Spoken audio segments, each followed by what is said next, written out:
Hello friends, मेरे YouTube channel basic NCERT पर आप सभी का स्वागत है। और कल के वीडियो में मैंने बताया था कि इलेक्ट्रिक करंट क्या होता है, इलेक्ट्रिक करंट की कुछ इम्पोर्टेंस बताए थे और इंट्रोडक्शन पार्ट मैंने कल ख़त्म किया था।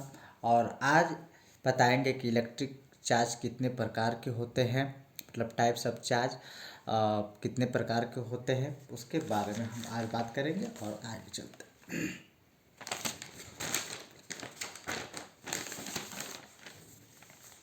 ठीक है,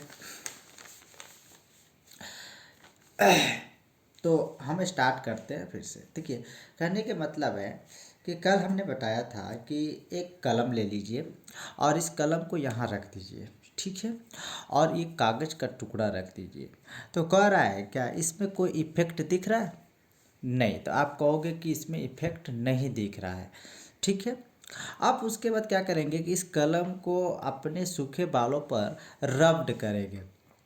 रब्ड मतलब कि रगड़ेंगे, रगड़ के खूब रगड़ के अगर तब रखेंगे ना, तब उसके बाद और ये जो कागज़ का टुकड़ा है इसके नज़दीक हम रखेंगे, तब इसमें क्या होगा कि कुछ इफेक्ट दिखेगा जो कि इलेक्ट्रिक फोर्स बोलता है, यानी कि आप आकर्षित करेगा। क्या करेगा? आकर्षित करेगा, अपनी तरफ खींचेगा, ठीक है, दोनों तो अट्रैक्ट होने लगेंगे, ठीक है। तो वही हमने अंग्रेजी में इस सबको लिखा था, जो कि मैंने कल के वीडियो में इसको एक्सप्लेन किया है। तो उसी प्रकार कुछ और एग्जाम्पल है, जैसे कि glass rod rubbed with the silk cloth, ठीक है, ebonite rod rubbed with the woollen cloth. तो आगे हम डिस्कस करेंगे। चलिए,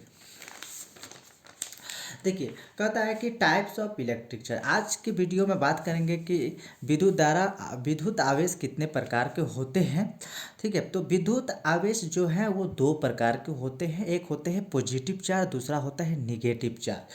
पॉजिटिव चार्ज को हम धनात्मक आवेश बोलते हैं और निगेटिव चार्ज को ऋणात्मक आवेश बोलते हैं। क्या बोलते हैं? ऋणात्मक आवेश बोलते हैं।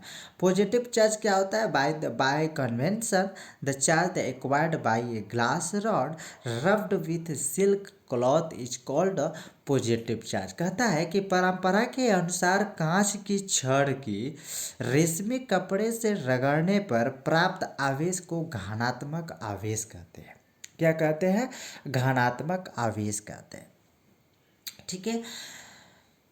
निगेटिव चार्ज क्या होता है? तो निगेटिव चार्ज वो होता है the charge acquired by an ebonite rod rubbed with a woollen cloth is called negative charge. कहते हैं एबोनाइट की छड़ को और ऊनी कपड़े से रगड़ने के प्राप्त आवेश को हम लोग क्या बोलते हैं? ऋणात्मक बोलते हैं। क्या बोलते हैं? ऋणात्मक आवेश बोलते हैं, ठीक है। तब घनात्मक समझ में आया घनात्मक क्या होता है, ऋणात्मक समझ में आया कि ऋणात्मक क्या होता है, तो दोनों आपको समझ में आया इस वीडियो में। चलिए अब आगे बढ़ते हैं। अब कहता है कि कुछ इम्पोर्टेंस प्रॉपर्टी है, महत्वपूर्ण प्रॉपर्टी है, चलिए अब उसके बारे में जानते हैं। ऑपरेटिंग चार्ज अनलाइक चार्ज, ठीक है, ठीक है, यानी परिचालन प्रभार या आवेश के विपरीत। कहने के बाद आवेश के विपरीत मतलब एक पॉजिटिव चार्ज ले लेते हैं और एक निगेटिव चार्ज ले लेते हैं।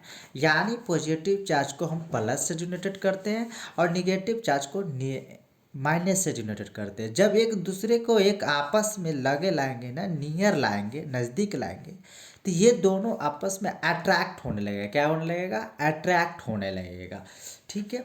सिमिलर चार्ज उसी प्रकार like charge repel each other. अगर पॉजिटिव चार्ज ले ले और एक और पॉजिटिव चार्ज ले ले, यानी एक धनात्मक चार्ज ले ले और एक और धनात्मक आवेश ले ले, तो क्या होगा? एक दूसरे को दूर होना पसंद करेंगे, मतलब कि ये वाला इधर भागेगा, ये वाला इधर भागेगा, ठीक है। अब निगेटिव चार्ज रिपेल ए निगेटिव चार्ज। अगर उसी प्रकार अगर एक माइनस को ले ले, एक और माइनस को ले ले, तो ये भी दूर भागेगा, ये भी दूर भागेगा। तो इसी को बोलते हैं ऋणात्मक आवेश। ऋणात्मक आवेश को प्रतिकाशित करता है और धनात्मक आवेश को प्रतिकाशित करता है, ठीक है। समझ में आया? चलिए आगे बढ़ते हैं। इसका SI unit of the electric charge the coulomb. विद्युत आवेश की एसआई मात्रक जो है वो कूलम होता है। क्या होता है? कूलम होता है। It is the denoted by C. ठीक है, कूलम्ब को हम लोग सी से डिनोटेड करते हैं। ठीक है, चलो आगे बढ़ते हैं। All the matter contains the positively charged particles called a proton। सभी पदार्थ में घनावेशित कण को, जिन्हें प्रोटॉन कहते हैं, जितने भी घनास्मित कण है ना, सभी पदार्थ में अगर घनावेशित कण है सारे के सारे प्रोटॉन कहलाते हैं। क्या कहलाते हैं? प्रोटॉन कहलाते हैं।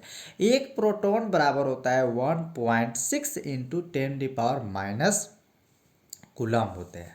अब कहता है कि an negatively charged particles are called electron. कहता है ऋणावेशित कणों को इलेक्ट्रॉन कहा जाता है। ऋणावेशित कणों को क्या कहा जाता है?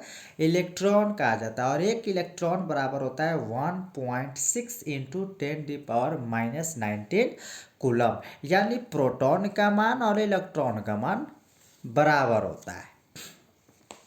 ठीक है, अब एक क्वेश्चन आपको दिख रहा होगा, calculate the number of electron consisting 1 coulomb of charge. कहता है एक कूलम्ब आवेश वाले इलेक्ट्रॉनों की संख्या की गणना करें। क्या करें? गणना करें। तो Q बराबर N। Q क्या है? आपका टोटल चार्ज है, जिसको बोलते हैं कुल आवेश। क्या बोलते हैं? कुल आवेश। और N क्या है? नंबर, जो संख्या है। E क्या है?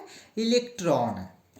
तो एक कूलम्ब बराबर होता है n गुना 1.6 इंटू 10⁻⁻19 कूलम्ब। अब ये कहाँ से आया? तो एक इलेक्ट्रॉन बराबर कितना होता है? तो ये होता है। तो इसको उठाकर ई की जगह पर बैठा दिए। तो एक ये सी से ये सी कट गया, तो 1 बराबर n इंटू 1.6 इंटू 10⁻⁻19 कूलम्ब होता है। ठीक है, अब इसको उठाकर लाए इधर, एक के नीचे लाए, तो 1/1.6 into 10⁻⁻19 coulomb equal to n होता है। फिर उसके बाद जब ये आपको ये जो पॉइंट दिख रहा है ना, ये जाके ऊपर 10 हो जाएगा, ये ख़त्म हो जाएगी। तो 10/16, ये जो 10⁻⁻19 दिख रहा है ये ऊपर जाएगा, तो ये पॉजिटिव हो जाएगा, यानी प्लस में हो जाएगा, इक्वल टू 9। ठीक है, अब इस 10 को इस 10 में गुना करेंगे तो ये हो जाएगा 100।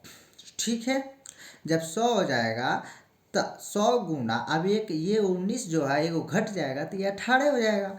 तो 16 में 100 से जब भाग करेंगे तो 6.25 आएगा इंटू 10⁻18 इक्वल टू n। तो 1 कूलम्ब बराबर कितना होता है? 6.25 गुना 10⁻18 इलेक्ट्रॉन। तो एक कूलम्ब बराबर कितने होता है? ये होता है। ठीक है, अब कहता है कि coulomb is a very big unit of electric charge. Coulomb जो है विद्युत आवेश की एक बहुत बड़ी इकाई है। विद्युत आवेश की एक बहुत बड़ी इकाई है। तो इस वीडियो में इलेक्ट्रिसिटी के हमने डिस्कस किए कि आवेश कितने प्रकार के होते हैं, प्रोटॉन इलेक्ट्रॉन क्या है, एक कूलम्ब बराबर क्या होता है, ये सारे के सारे डिस्कस इसमें किए हैं। उम्मीद है कि इस वीडियो में आप लोगों को समझ में आया होगा। अगर समझ में आया है तो लाइक करें, कमेंट करें, शेयर करें और सब्सक्राइब करें, और अपने दोस्तों में शेयर ज़रूर करें ताकि और लोगों को बेनिफिट मिले। चलो मिलते हैं नेक्स्ट वीडियो में। Thank you so much.